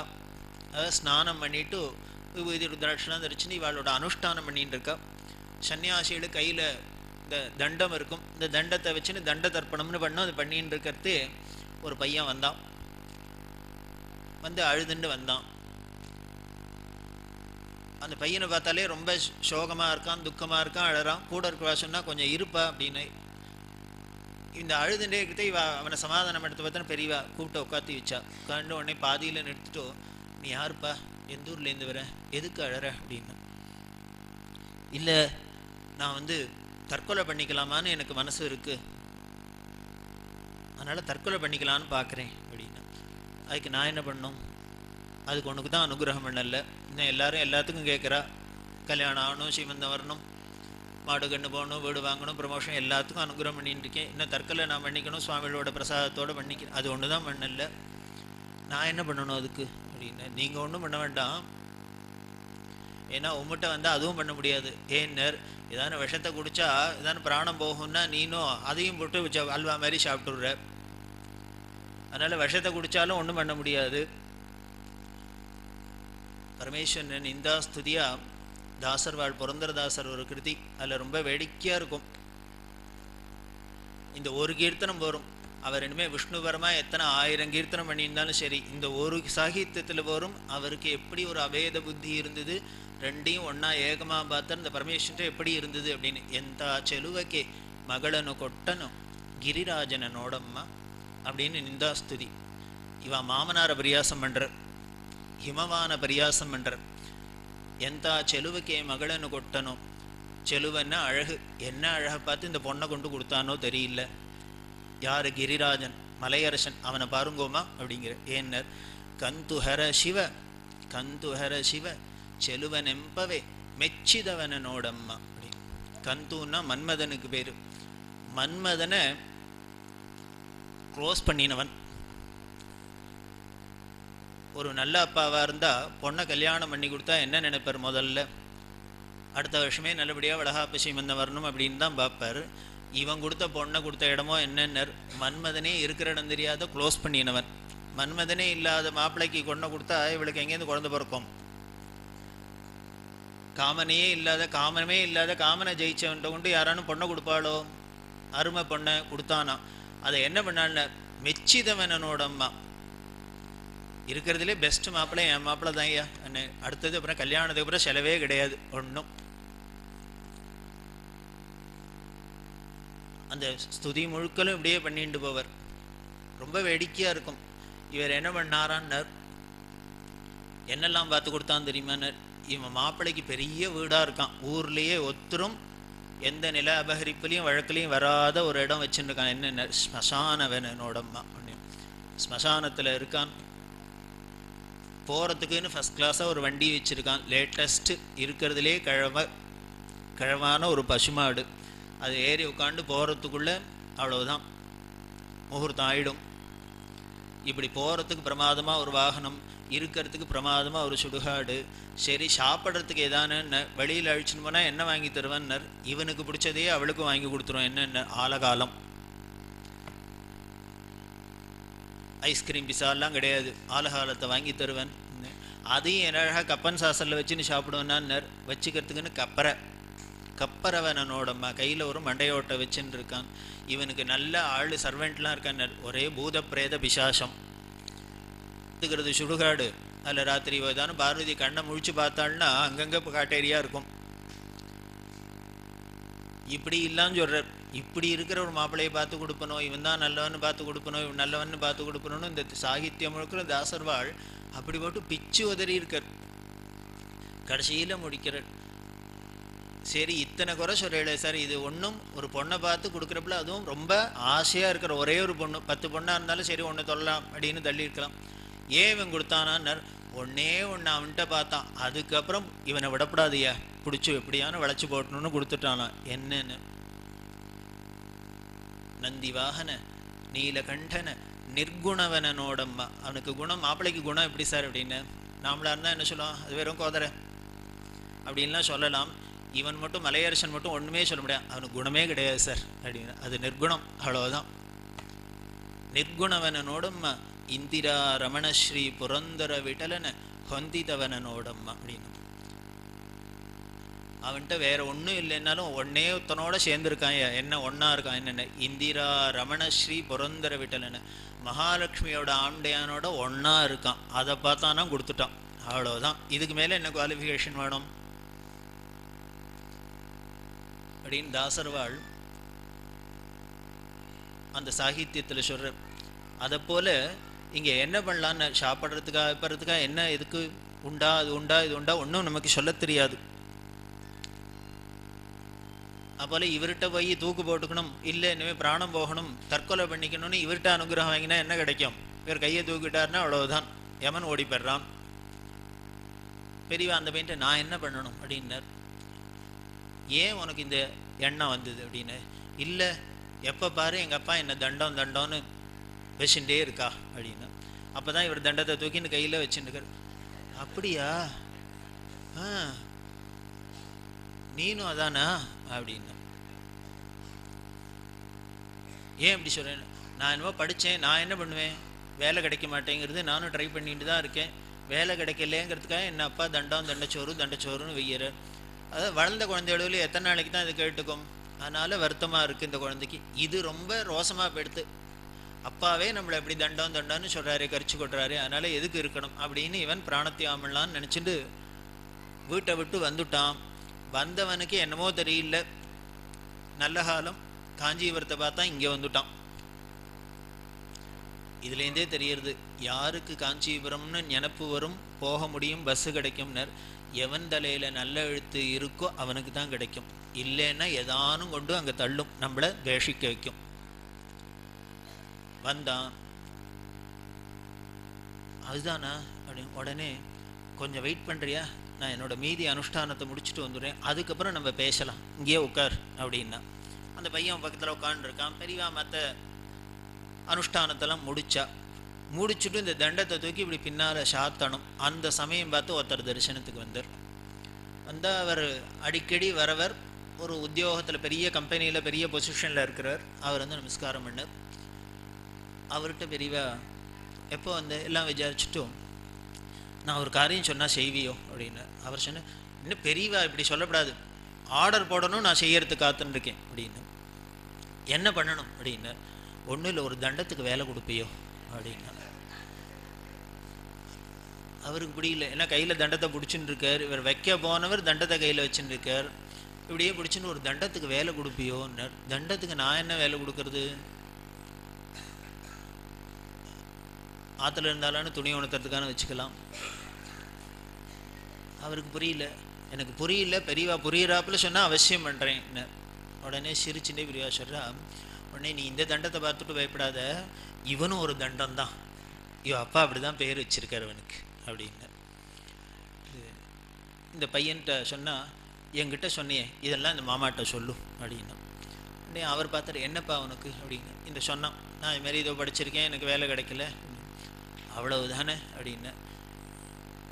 இப்போவே என்னோட வண்டியில் ஏறு, நான் போய் உத்தியோகத்தை கொடுக்குறேன் அப்படின்னு. அவர் பெரியவாட்ட சொன்னார், இந்த கவலைப்பட வேண்டாம் பெரியவா, நான் பார்த்துக்கிறேன், இப்போ கையோடு அழிச்சுன்னு போயிடுறேன், போய் நேராக ஆஃபீஸில் உட்காத்தி வச்சுட்றேன்னு. பேஷ் அப்படின்னா, சரி அப்படின்னா, இந்த மாமாவோட போ, அவர் அப்போ எல்லாம் பண்ணுவார் அப்படின்னார். அவனை 2 பேரையும் பிரசாதத்தை கொடுத்தா அனுப்பிச்சா. ஒரு தண்டத்துக்கு வேலை கிடச்சி கொடுத்து, ஒரு தண்டத்துக்கு வேலை ஆயிடுத்து அப்படின்னர். இந்த தண்டத்தை சாத்தினா பிட்சைக்கு போயிட்டா.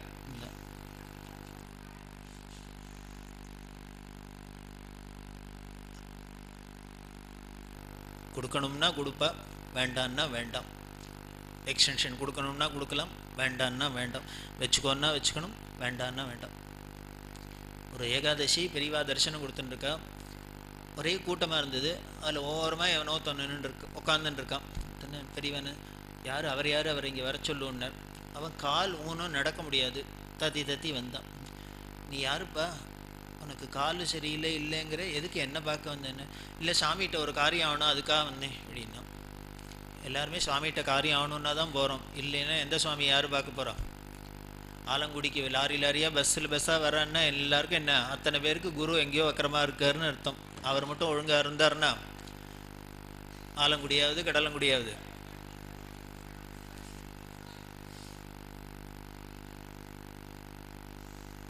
பார்த்த எங்கிட்ட என்ன ஆகணும் அப்படின்னு.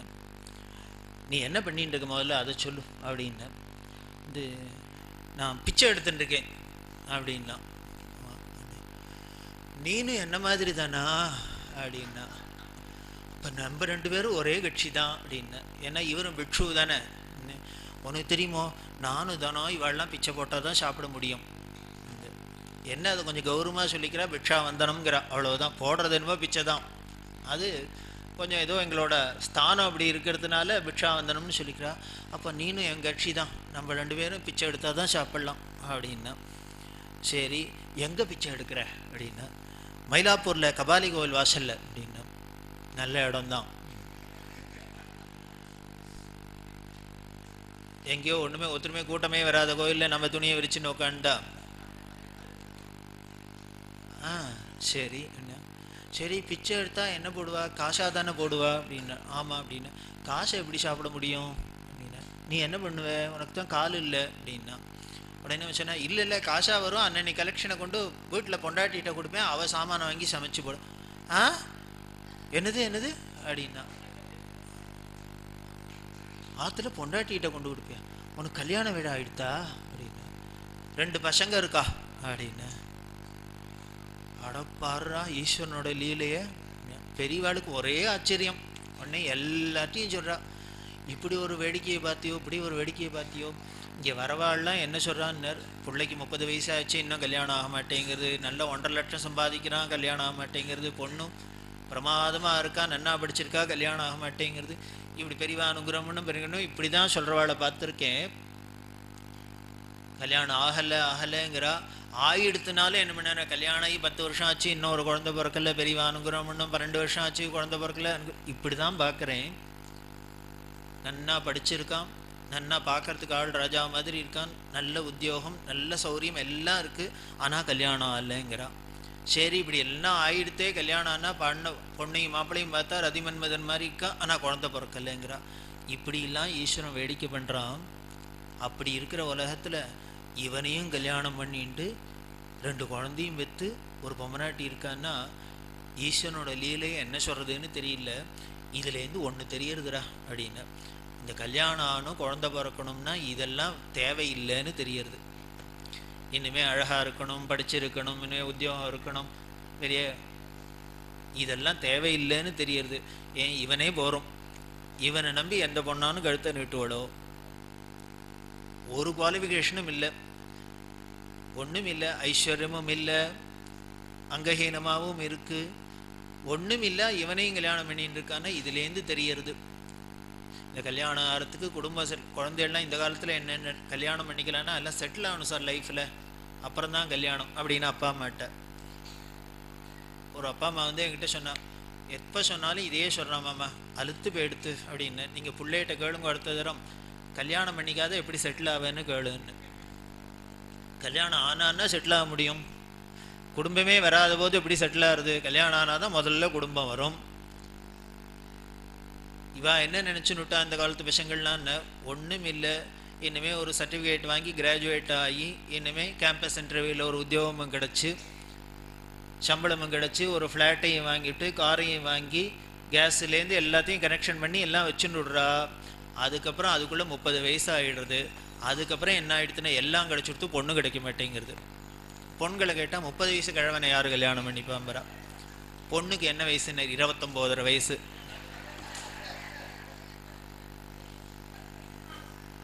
உலகம் அப்படி தானே இருக்கு. அதனால கல்யாணம் பண்ணிட்டாதான் செட்டில் ஆவா. நம்ம அப்பா அம்மா தாத்தா பாட்டிலாம் கல்யாணம் பண்ணிட்டாளே, எதை வச்சுன்னு கல்யாணம் பண்ணிண்டா? எதை நம்பினான்னர்? ஈஸ்வரனை நம்பினா, அவ்வளவுதான். பெரியவா சொன்னதை கேட்டா, ஆற்றுல இருக்கிறவா என்ன சொல்கிறாளோ அதுதான்.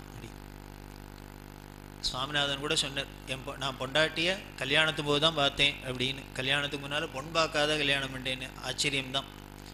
நாம் எல்லாத்துலேயும் இனிமேல் பார்த்து, முன்ன பார்த்து, பின்ன பார்த்து, இன்டர்நெட்டில் பார்த்து, நேராக பார்த்து, பீச்சில் பார்த்து, இத்தனை பார்த்துட்டும் கடைசியில் கல்யாணம் ஆனோன்னா 6 மாதம் தாங்க மாட்டேங்கிறது.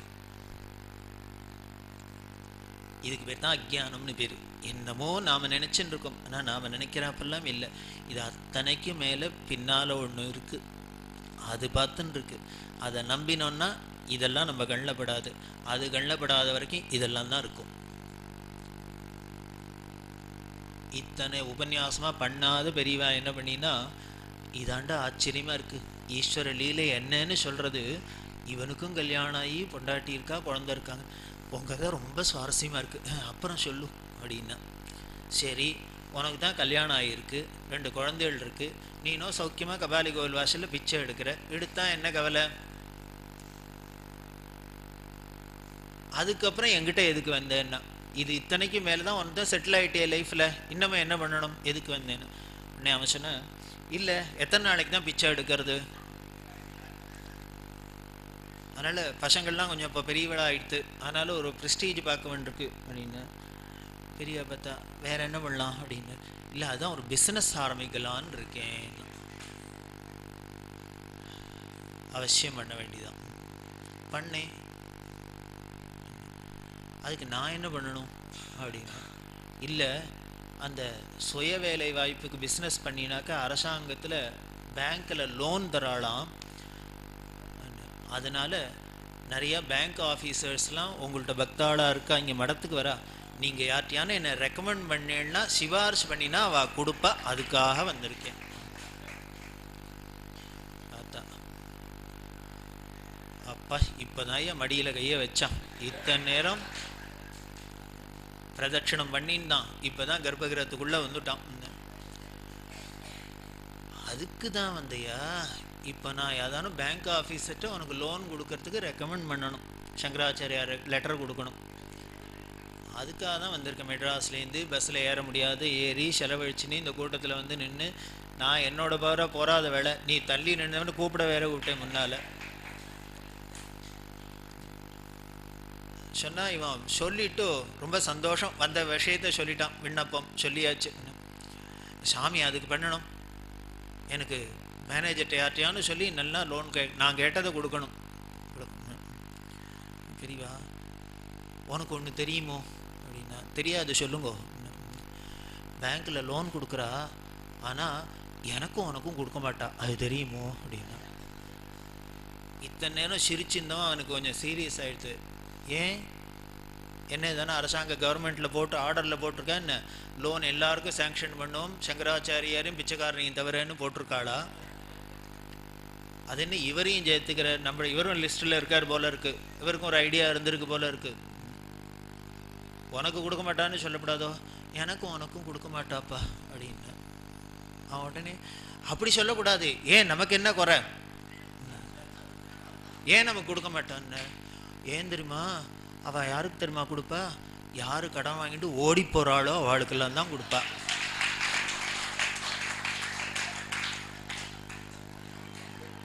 என்னாலையும் ஓட முடியாது, ஒன்னாலையும் ஓட முடியாது. எனக்கு கால் இருந்தாலும் வயசாகிடுத்து ஓட முடியாது, உனக்கு வயசாக இல்லைனாலும் கால் இல்லை, அதனால் நம்ம 2 பேராலையும் ஓட முடியாதுப்பா, அதனால் நமக்கெல்லாம் கிடைக்காது அப்படின்னு. பொல்லாத சுவாமிகள் அவர் எப்பப்போ யாரார என்னென்ன குத்தலாமோ அதெல்லாம் வாழைப்பத்திர ஊசி ஏற்றிகிட்டே இருப்பார். ஏன்னா எதிர்த்தாப்புல 2 மேனேஜர் வந்து காத்துன்னு இருக்கா, அதுக்காக தான் எத்தனையும். அப்படிதானே இருக்கு, யதார்த்தம் அதானே. ஏன்னா அவள் வாயில் பொய் வராதே, சத்தியசந்தனோ இல்லையோ. எல்லா ஸ்கீமும் போடுறா, எல்லா லோனும் யாரும் கொடுப்பான்னர். பார்த்தேன்னா எல்லாரும் யார் ஸ்கீம் போட்டாலும் அவளோட தயாதிகளாகவே தான் இருப்பாள். எதுக்காக லோன் வாங்குறான்னர், அடுத்த எலெக்ஷன் வந்தால் எல்லாத்தையும் ரைட் ஆஃப் பண்ணிவிடுவா, அது வரைக்கும் முடிஞ்ச மட்டும் வாங்கிடணும். நீங்கள் நேராக எடுத்துட்டா தான் எதானோ அல்லனா அவ எதானோ டிவியை வச்சு நிகழ் கேமரா வச்சு கண்டுபிடிச்சிடுள். இப்படி இல்லாமன்னா என்ன பண்ணுவேள், ஒருத்தரும் ஒன்றும் பண்ண முடியாது. இதைத்தான் பெரியவா சொன்னா. அதனால் வாங்கிட்டு ஓடுற வாழ்க்கை தான் கொடுப்பா, எனக்கும் உனக்கும் கொடுக்க மாட்டாப்பா அப்படின்னா. இவர் இப்படி அழ ஆரம்பித்தோன்னா அவனுக்கு பார்த்தான், இது என்னையாவது பெரிய ஹோப் வச்சுன்னு எல்லாரும் சொன்னான். அப்படியே அவர் கருணாமூர்த்தி எல்லாரையும் இப்படி பதிதோத்தாரணன் அப்படின்லாம் சொன்னால் இவர் இப்படி கையை விரிக்கிறாருன்னு அவளுக்கு என்ன பண்ணுறதுன்னு தெரியல. முழிச்சுன்னு நிற்கிறாமோ. நீ வந்து என் பஸ் ஃபேர் எவ்வளவு அப்படின்னார். 15 ரூபா அப்படின்னா. உடனே மேனேஜரை கூப்பிடுன்னா. வந்தார். 30 ரூபா பணம் எடுத்துன்னு வான்னா. அவர் பொண்ணை எடுத்துன்னு வந்தார். ஒரு புடவை கொண்டான்னா, வேஷ்டி கொண்டு வான்னா வந்தார். இந்த எய்த்தாப்பில் இந்த பழத்தில் எத்தனை இருந்தது எல்லாத்தையும் ஒரு தட்டில் வச்சா. இப்பாரு, என்னை நம்பிண்டு நீ வந்துட்ட இத்தனை தூரம் செலவழிச்சுன்னு, அதனால் உனக்கு நஷ்டம் இருக்கக்கூடாது, என்னால் முடிஞ்சது இதான்ப்பா, இந்த வந்துட்டு போன பஸ் ஃபேரை வச்சுக்கோ 30 ரூபா, உனக்கு ஒரு புடவை வேஷ்டியாச்சு, இந்த பழம் எல்லாம் வச்சு எடுத்துன்னு போ,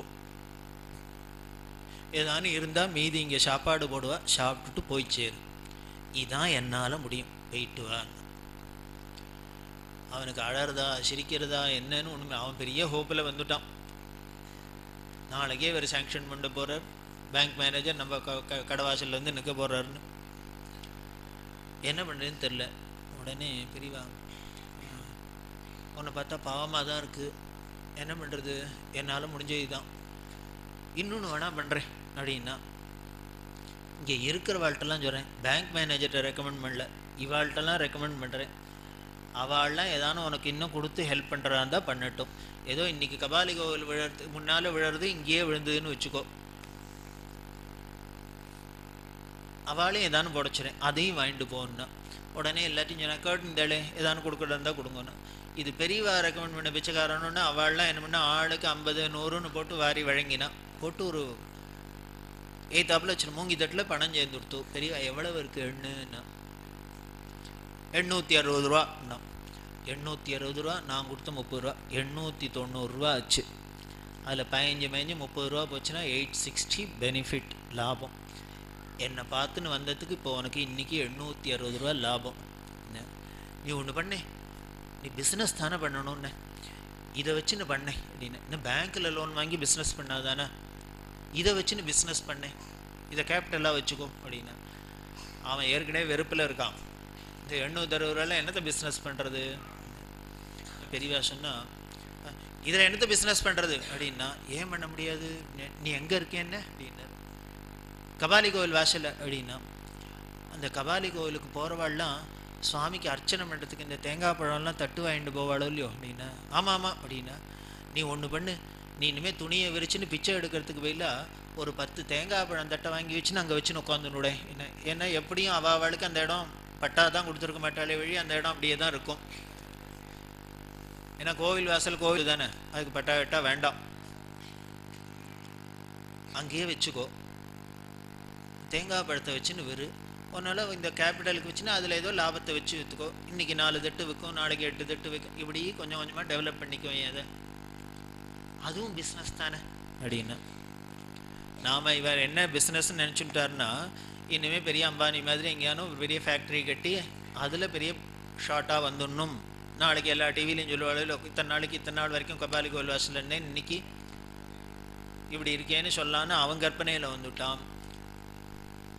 பேங்க்கில் லோன் வாங்கி பிஸ்னஸ் பண்ணணும்னு பெரியவா இப்போ சிம்பிளாக பிஸ்னஸ்க்கு வழி சொல்லிட்டார். 820 ரூபா திடீர்னு கேபிட்டல் போட்டு இப்படி தேங்காய் பழம் வரேன் அப்படின்னா அவனுக்கு ஒரு மாதிரி கன்ஃபியூஸராக இருக்கான். வந்து ஒரு பக்கம் கோபமும் வருது, ஒரு பக்கம் இவரை பார்த்தா பாவமாகவும் இருக்குது, என்ன பண்ணுறதுன்னு புரியல. உடனே அவன் சமாளிச்சுன்னு சொன்னான், சாமி சொல்கிறாப்புல பண்ணலாம், ஆனால் அங்கே ஏற்கனவே 10 கடை இருக்குது, என் கடையில் தான் வாங்குவாங்கன்னு என்ன நிச்சயம் அப்படின்னா. அதுவும் வாஸ்தவம் தான் அப்படின்னார். சுவாமிகளே எல்லாத்துக்கும் இப்படி சொன்னீங்கன்னா ஏதான ஒரு வழியாக சொல்லுங்க தீர்மானமா. அப்போ நீ ஒன்று பண்ணே அப்படின்னா, ஏற்கனவே நிறையா கடை இருக்குது, நீ வச்சுருக்கிற கடையில் வாங்கணும், அதுக்கு ஒன்று பண்ணு, நீ ஒரு அட்டையை எடுத்துக்கோ, அதில் என்னோட பழைய படம் ஏதானு இருந்தால் அதை ஒன்று கட் பண்ணி ஒட்டிக்கோ, அதில் ஒரு பேனாவால் எழுதிக்கோ, காஞ்சி பெரியவர் அருள் பெற்ற கடைன்னு அதில் போர்டில் எழுதிக்கோ, முன்னால் வச்சுடோ. இப்போ தான் கேட்க வேண்டாம், என் படத்தை பார்த்தாலே எல்லாரும் வந்துடுறா. பிஸ்னஸ்க்கு இப்போ என்ன பெரிய பிஸ்னஸாக இருக்குன்னு இந்த படத்தை போட்டுவிட்டா அவ்வளோதான். ராகணபதி என்ன சொல்லுவார், ஸ்பிரிச்சுவல் ஐஎஸ்ஐ அப்படின்பர் பெரியவாட. ஸ்பிரிச்சுவல் ஐஎஸ்ஐயா, அதாவது எந்த ஒரு சாமானாக இருந்தாலும் இது நல்ல சாமானா, நம்பலாமா நம்பப்படாதாங்கிறதுக்கு அது தரத்துக்கு என்னென்ன ஐஎஸ்ஐ சீல் தான் வாங்கலாம். அதை போல் யாராக இருந்தாலும் பெரியவா ஒரு விஷயத்தை அப்ரூவ் பண்ணிட்டா, இது சரின்னுட்டா, இந்த கோவிலுக்கு பெரியவா போயிருக்கா, இவரை பற்றி அப்படி சொல்லியிருக்கா, இது பண்ணிக்கன்னா உடனே அதுக்கு வேல்யூ. அதுதான் ராகணபதி சொல்லு ஸ்பிரிச்சுவல் ஐஎஸ்ஐ அப்படின்னு. அவர் அதை எஸ்டாப்ளிஷ் பண்ண, இதுவே போரும் பெரியவருங்கிற நாமாக்கு அவளுக்கு பொருத்தம் அப்படின்னு. வேற ஒருத்தரும் கேட்கல, பெரியவாளை பற்றி அவள் என்ன நினச்சிட்டு இருக்கா, இவா நினச்சிருக்கான்னு யாரும் கேட்கல.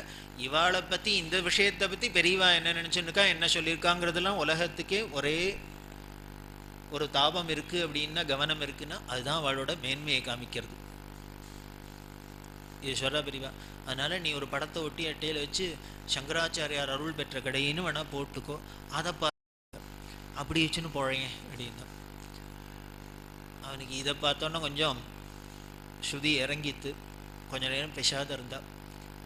அப்புறம் அவன் சாந்தமான போயிட்டு வா ஒழிச்சுக்கோ அனுப்பிச்சுட்டா. அவன் வந்துட்டான்.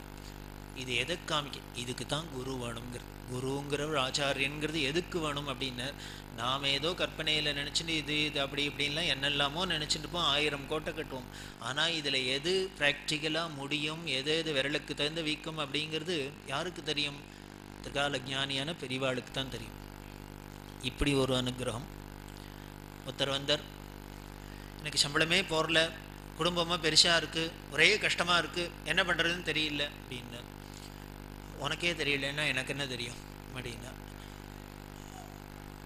நீ தான் கல்யாணம் பண்ண, கொடுத்தனம் பண்ண, உத்தியோகத்துக்கு போன போகிறலங்கிற, இன்னும் உனக்கே தெரியலன்னு நான் என்ன பண்ணுவேன் அப்படின்னா. இல்லை பெரியவா தானே அனுகிரகம் பண்ணணும் அப்படின்னார். எனக்கு கொஞ்சம் காசு பணம் நிறையா இருந்ததுன்னா கொஞ்சம் சௌக்கியமாக இருக்கலாம் அப்படின்னு. சரி, இப்போ காசு பணம் போராத்துனால உனக்கு என்ன ஆற்றுல ஏதானு ப்ராப்ளமான, ஆம்டே ஏதானு படுத்துகிறாளோ அப்படின்னு. சும்மா சொல்லக்கூடாது, அதெல்லாம் எத்தை கொண்டு போகிறோமோ அதை வச்சுன்னு கொடுத்தனம் பண்ணிவிடுவோம், அதெல்லாம் வாயை திறந்து ஒன்றும் கேட்க மாட்டா அப்படின்னு. குழந்தைகள்லாம் நீ இது வாங்கி தரல அது வாங்கி தரலன்னு ஏதானு வருத்தப்படுறதானே. குழந்தைகள் அப்படியே எனக்கு ஒன்றுன்னா துடிச்சு போயிடும், அதெல்லாம் சும்மா சொல்லப்படாது. அந்த ஆம்படியாள குழந்தைகளும் அப்படி தான் பிரியமாக இருக்கா அப்படின்னு.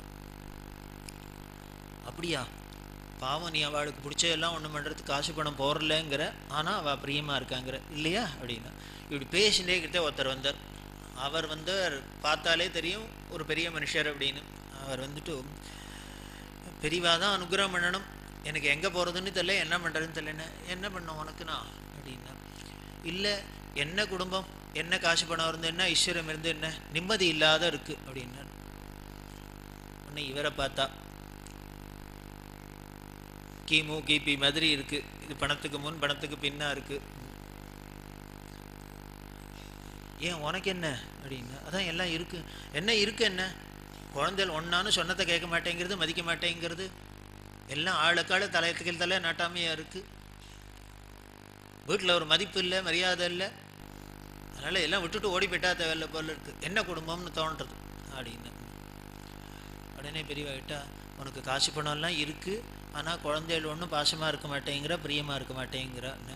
உடனே இவரை பார்த்தா இவருக்கு காசு பணம்லாம் இல்லை, ஆனால் குழந்தைகள் அம்மையாடெல்லாம் பிரியமாக இருக்குங்கிறா. இப்போ சொல்லு, இது பணமா பாசமா அப்படின்னா எங்கேயோ கேட்ட பேராக இருக்குது. ஏன்னா இவ அப்பப்போ யாத்திரையில் போகிறதே சினிமா போஸ்டர்லாம் பார்த்துட்டு தான் போவாள்.